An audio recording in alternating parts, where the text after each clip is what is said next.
tranquilo. Eu vou fazer um diálogozinho com eles, alguma coisinha assim, até você me dizer. Ok. Estão começando a entrar já. Aí a gente só espera uns segundinhos aí. Todo mundo se acomodar. Isso.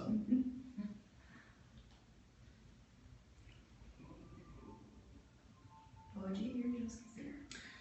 Amigos, estou aqui novamente com a minha amiga Lígia Pacheco e vamos responder algumas perguntas sobre o tema, né, desta semana, que será o divórcio. Então nós vamos esperar aí mais algumas pessoas irem se acomodando, mas chegando ao Periscope para estudarmos a Bíblia juntos. Vamos ver aí, dependendo, estamos comentando com a Lígia, dependendo da reação, não é, do público, se for assim, vocês gostarem desse tipo de participação no Periscope, das respostas, das perguntas, acharem que vai ser algo importante para fazer, nós vamos continuar, obviamente, fazendo toda semana. Então vamos depender da reação de vocês.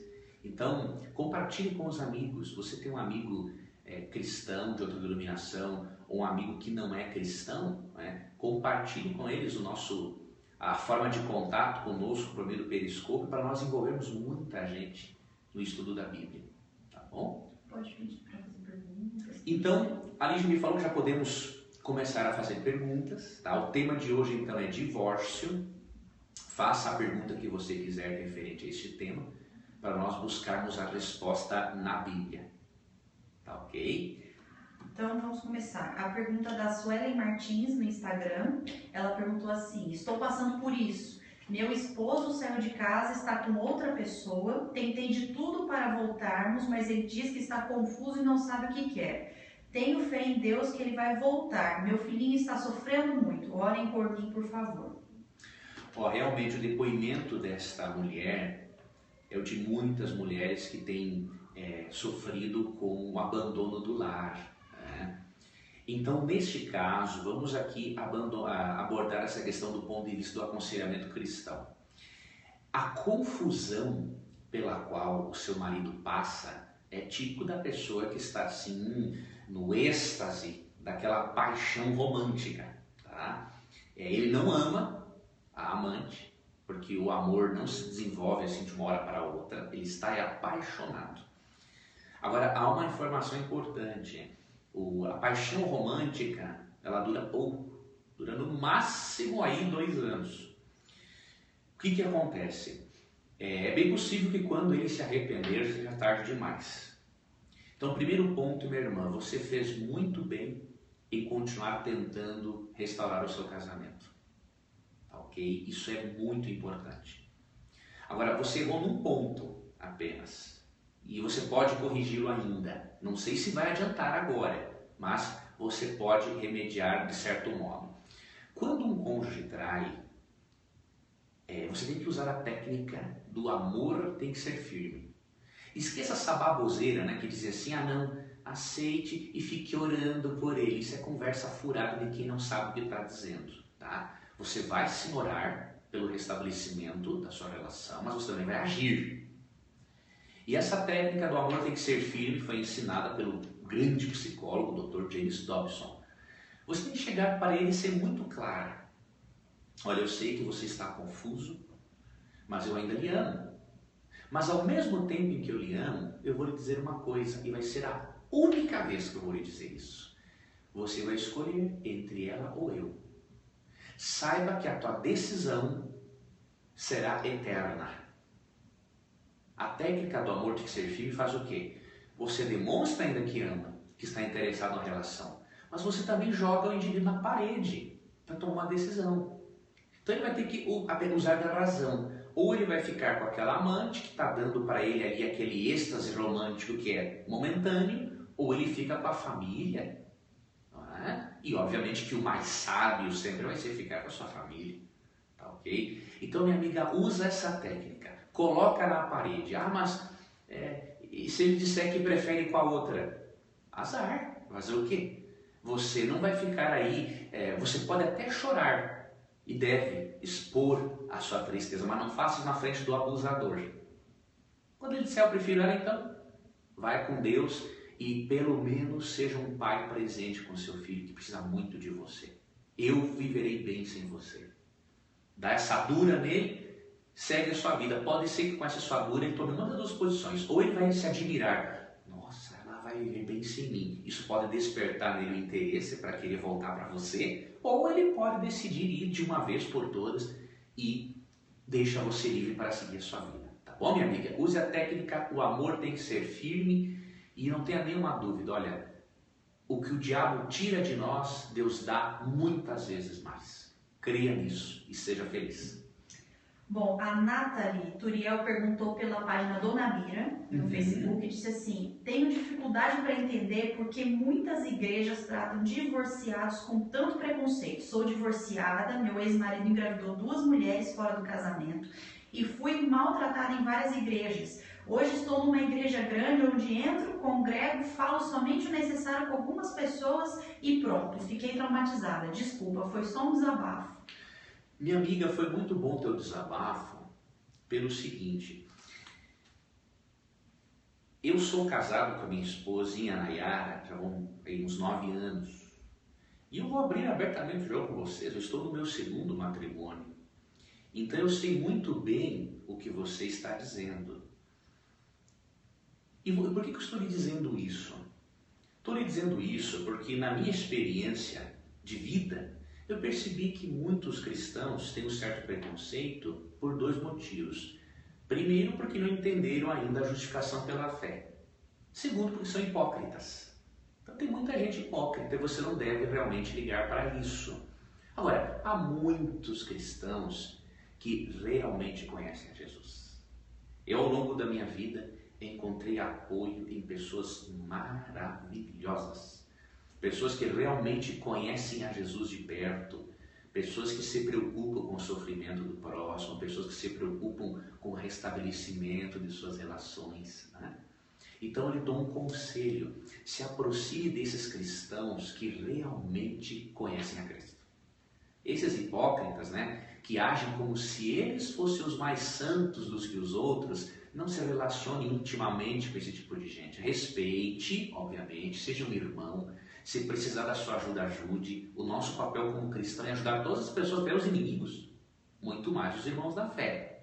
Agora, não dê atenção para comentários preconceituosos de pessoas aí que, infelizmente, não conhecem a Cristo de perto. Tá bom? Olhe para Jesus. Siga Hebreus 12, verso 2. Ali diz assim: olhando firmemente para o autor e consumador da vossa fé, que é Cristo. Olhe para Cristo. Não olhe para as pessoas. Olhe para Jesus. Siga a sua vida adiante. O RSM Santos, não sabemos o primeiro nome dele, falou assim que o casamento dele acabou, mas não foi por adultério, eles se separaram e ele quer saber, ele pode casar de novo? Veja bem, meu irmão, biblicamente eu não posso dizer para você que pode. Por quê? Mas espere eu concluir a resposta antes de você tirar as suas conclusões. O que a Bíblia fala a respeito do divórcio e novo casamento? Vou ler só alguns textos aqui, porque existem outros, obviamente. O primeiro deles, Mateus 19, verso 9, não deixa dúvidas quanto a isso. Diz assim, ó: eu lhes digo que todo aquele que se divorciar de sua mulher, exceto por imoralidade sexual, e se casar com outra mulher, está cometendo adultério. E aí Romanos 7,2 diz que quando há a morte do cônjuge, no caso, quando não há um adultério, obviamente, se há a morte do cônjuge, a pessoa está livre para um novo casamento. Então, 2 motivos na Bíblia.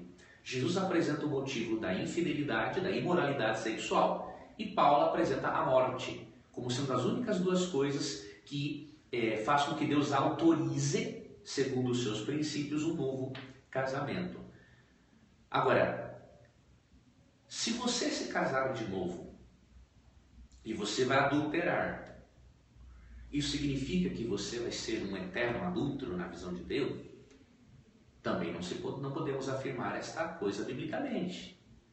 Tem pessoas que dizem assim, né? Você que se divorciou sem as orientações bíblicas e você se casou, então agora você está num eterno adultério. Também não é assim. Veja bem, quando lemos 2 Samuel 11:12, ali Davi adulterou. E feio, viu? Ele não só adulterou com Batseba, mandou matar o marido dela. Tá? Ele adulterou.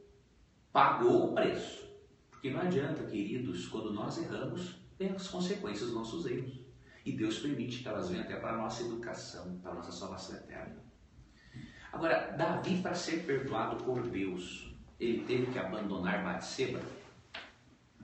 Analise bem, segundo Samuel 11:12. Não.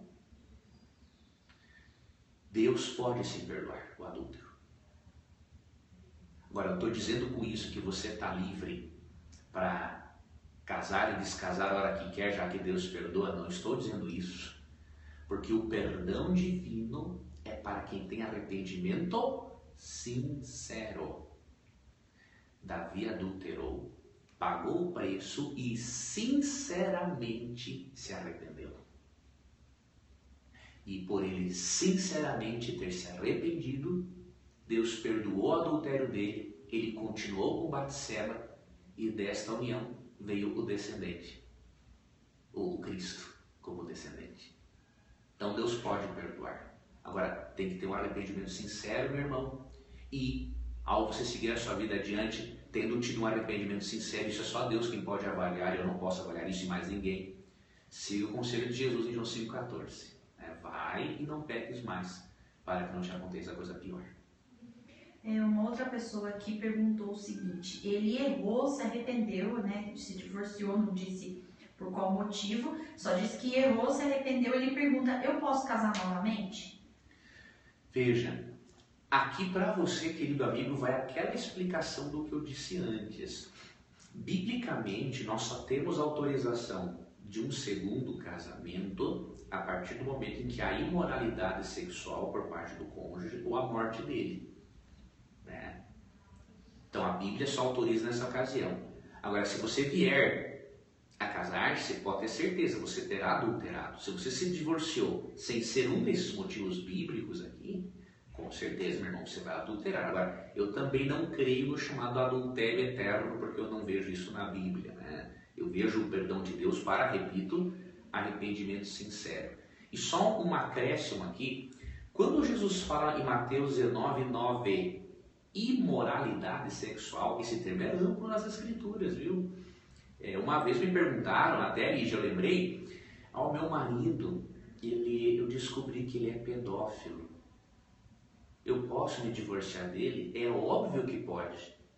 Não somente pode, como deve. Por quê? O termo imoralidade sexual na Bíblia vem do termo grego, que é o grego porneia, palavra que originou pornografia. E ela não se refere só ao adultério. Porneia se refere tanto ao adultério quanto à bestialidade, pedofilia, ok? Homossexualidade, ou seja, qualquer relação sexual que fuja dos padrões estabelecidos na Bíblia é considerado na Bíblia imoralidade sexual. Então, se você tem um cônjuge, né, que pratica pedofilia ou coisa assim, além de denunciá-lo, você pode sim seguir a sua vida adiante com outra pessoa. Tá, okay? Então, atente para esse termo que é mais amplo aqui em Mateus 19:9. Agora perguntaram aqui, mas é só a relação sexual ou esse tipo de atividade assim ligada? Ou, por exemplo, meu marido está de conversa com alguma pessoa, isso pode ser considerado adultério? Como é que seria isso? Muito boa pergunta.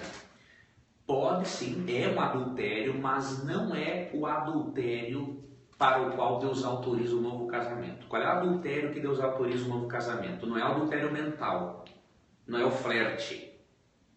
Tá? Jesus fala ali, ó, Mateus 19:9, exceto por imoralidade sexual. Aquilo envolve o praticar o ato propriamente dito. Agora, isso não significa que o flerte não seja também um tipo de adultério, mas não é o tipo de adultério que permita um divórcio e um novo casamento. Né? Que o adultério ocorre também, nesses casos, sem obviamente o ato propriamente praticado, encontramos o que Jesus diz aqui, ó, em Mateus capítulo 5, vou ler o versículo 28, diz assim: mas eu lhes digo, qualquer que olhar para uma mulher para desejá-la, já cometeu adultério com ela no seu coração. Então veja, Jesus fala que existe sim o adultério mental, Quando nós mantemos uma conversa íntima com outra pessoa ou picante, estamos sim adulterando. Agora, este não é o tipo de adultério que Cristo se refere como sendo adultério passível de um divórcio e de um novo casamento. Então, o que você tem que fazer nesse caso? Falar abertamente com o seu cônjuge. Né? Não, obviamente, não chegar de sola, né, com os dois pés para arrebentar o indivíduo. Não é assim. Porque pode estar acontecendo, olha, não estou justificando o erro. Para pecado não há justificativa, há apenas o sacrifício de Cristo. Né? Pecado não se justifica, pecado se paga. E Cristo paga por nossos pecados, graças a Deus por isso. Agora, o seu marido, não estou dizendo que é o seu caso, mas há maridos ou há mulheres que procuram uma paquera extra porque estão insatisfeitos na relação. Às vezes não está tendo o carinho que gostaria, ou não é amado na linguagem de amor dele ou dela, ou a atividade sexual não está sendo suficiente para manter essa pessoa satisfeita. Então, você tem que abrir o jogo. Olha, eu não estou gostando do que você está fazendo, de flertar com outras pessoas, e não quero que você faça isso. Agora, o que eu posso fazer para melhorar a nossa relação? Você está sentindo falta de algo em mim? Eu não estou sendo uma boa mulher, eu não estou me apresentando cheirosa para você, ou eu não estou fazendo sexo da forma como você gostaria. Fala para mim, abre o jogo, vamos conversar. Então faça essa sua parte. Muitas vezes é só a carência afetiva dele ou dela, né? E você chegando assim, direto, mas com respeito, pode resolver o problema definitivamente. A pessoa pode se abrir e dizer o que realmente está acontecendo, tá bom? Perguntaram aqui, adulterei, me separei, sei que eu fui errado, mas hoje eu estou casado com essa outra pessoa. Eu estou em pecado, o que eu devo fazer, né? Agora que já aconteceu tudo isso, né? Olha que interessante. Realmente, querido irmão, você adulterou. Não há dúvidas disso na Bíblia, né? Agora a questão é a seguinte, será que para Deus você continua sendo um adúltero? Eu não vejo base bíblica para isso. Você busca Jesus, você ama Jesus, você crê na justificação pela fé, você reconheceu que cometeu o pecado adultério, ele lhe perdoa. Então, eu peço que você leia 2 Reis 11 e 12, esses dois capítulos. Ali mostra que Deus perdoa sim o adultério quando há o arrependimento sincero. E alguns cristãos até chegam a falar assim, eu vou mostrar que isso não é lógico, nem do ponto de vista bíblico. Eu já ouvi falar de cristão que diz assim, olha, se você quiser ser perdoado, você vai ter que deixar dessa pessoa e voltar para outra pessoa. Isso aí é tentar resolver um problema criando um outro problema. Por quê? A pessoa já fez uma besteira, adulterou e casou com outra. Pecou, errou. Agora imagina, ela construiu uma vida com essa outra pessoa aí, um exemplo, vou chutar aqui, uns 10 anos. Tá? Aí já tem um outro filho dessa relação. Eu lhe pergunto, qual é a vantagem em destruir uma segunda família agora? Você parou para perceber? Então, muitas vezes, neste mundo pecaminoso e desgraçado no qual nos encontramos, nós temos que escolher dos males o menor. Destruir uma segunda família agora? Fez a besteira, vai fazer outra? Não vejo que compense isso. Então, meu irmão, creia no perdão de Deus, siga adiante. Agora lembre-se de João 5,14. Vai e não peques mais para que não te aconteça coisa pior. E para finalizar essa explicaçãozinha dessa parte, jamais fiquemos, irmãos, irritados com a igreja por nos disciplinar durante o erro. Tá? A igreja foi estabelecida por Deus para nos disciplinar. Se você ler Hebreus capítulo 12, ali é claro dizer o seguinte, que quem não aceita a disciplina de Deus é um bastardo, não é filho legítimo. A igreja não pode afrouxar os padrões morais de Deus. A igreja, quando disciplina, ela não está dizendo com isso que você não tem mais perdão de Deus, entende? A igreja tem que disciplinar para a igreja manter uma ordem, né? Mostrar para as pessoas que Deus desaprova o pecado, mas com isso a igreja não está dizendo que você não tem perdão ou que você não pode ser perdoado pela graça de Jesus. Agora a igreja tem que seguir os padrões estabelecidos por Deus, preservar a pureza da igreja. E por isso, né, se você errou e teve uma disciplina eclesiástica, a tristeza é normal. Agora não se revolte contra isso, porque a disciplina é para o bem de todos nós pecadores. Duas pessoas estão perguntando a respeito de o cônjuge frequentava a igreja com eles, mas agora resolveu não ir mais. E agora resolveu ou ir a outra igreja ou não ir a igreja alguma.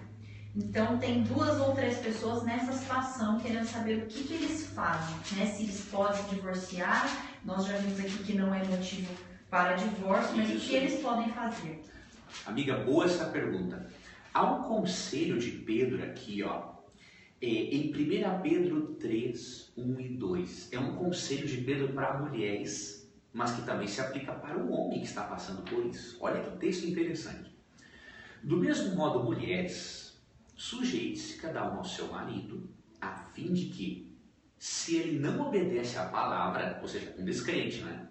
Seja ganho sem palavras pelo procedimento de sua mulher, observando a conduta honesta e respeitosa de vocês. Aqui, o que de melhor você pode fazer neste momento. Seu cônjuge abandonou a fé, então não ganhe-o por meio de palavras, procure ganhá-lo por meio do seu procedimento, do seu testemunho pessoal, para que o cônjuge, ao observar a sua conduta honesta e respeitosa, ele perceba, nossa, a religião que o meu cônjuge segue realmente faz a diferença na vida.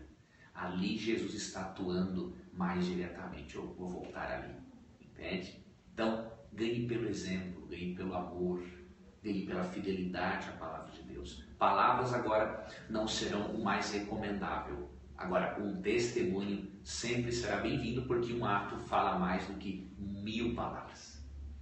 Tem várias pessoas aqui numa situação que é a seguinte, eu vou ler só uma, mas várias iguais. Claro, minha amiga. A Fernanda disse assim, ela está passando por uma fase muito difícil no casamento. Não nos divorciamos ainda, mas estamos separados. Tenho esperança de reconciliação porque creio que Deus pode nos restaurar. Mas será que isso é possível? Se puderem me aconselhar, ficaria muito grata. E como ela, tem muitas outras pessoas aqui a ponto de se separar, que dizem que não tem diálogo, não tem amor, que precisam de um conselho antes de acontecer um divórcio. Pois olha, tem uma promessa bíblica aqui, espetacular, e que eu já vi essa promessa se cumprir na minha vida. Eu vou ler essa promessa e vou lhe dar 2 dicas para você que está pensando em se divorciar, ou para você que está com o casamento numa crise tremenda. Eu vou lhe dar 2 dicas bíblicas. Uma dica bíblica e outra profissional. De um profissional, porque eu não sou profissional da área, tá? Romanos 5,5 tem uma promessa muito séria aqui. E só deve fazer essa oração que eu vou indicar quem realmente estiver disposto a isso. Sabe por quê? Porque Deus vai atender. Então, se você não quiser que Deus atenda essa oração, então você não faça essa oração aqui. Agora, se você quer que Deus atenda e você quer ser feliz, então você vai fazer essa oração de Romanos 5,5. Aqui diz assim, e a esperança não nos decepciona, porque Deus derramou seu amor em nossos corações por meio do Espírito Santo que nos concedeu. Sabe o que esse texto está dizendo? Entre outras coisas, obviamente, que o amor é derramado pelo Espírito Santo no nosso coração. Quando eu li esse texto, certa vez, eu fiz uma oração a Deus. Eu me desentendi com uma pessoa e eu não conseguia perdoá-la mais. E eu, quando li esse texto, com base nesse texto, eu fiz uma oração diretamente ao Espírito Santo. Falei assim, Espírito Santo, eu preciso que o Senhor cumpra esta promessa de Romanos 5,5 no meu coração. Eu não consigo perdoar mais. Eu não consigo voltar a gostar. Derrame o seu amor no meu coração, segundo esta promessa de Romanos 5,5. Você acredita, meu amigo e minha amiga, que não levou uma semana eu voltei a gostar daquela pessoa e pude me reconciliar com a pessoa? Uma coisa impressionante. Então eu lhe estimulo, não se divorcie. Leia Romanos 5,5 e com fé reclame desta promessa de Deus.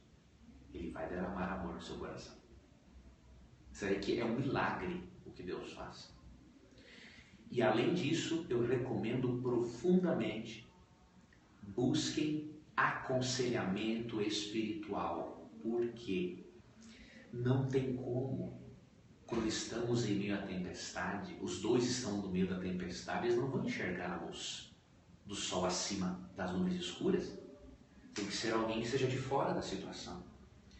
Então o psicoterapeuta ou conselheiro cristão vai mostrar aspectos em que vocês estão acertando, aspectos em que estão errando.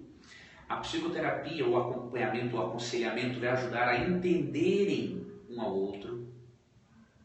Tá? Então, eu não consigo ainda ver uma forma mais saudável de recuperar um casamento do que esta entrega do casal, fazendo essa oração, cobrando a promessa de Romanos 5,5 e de acompanhamento profissional.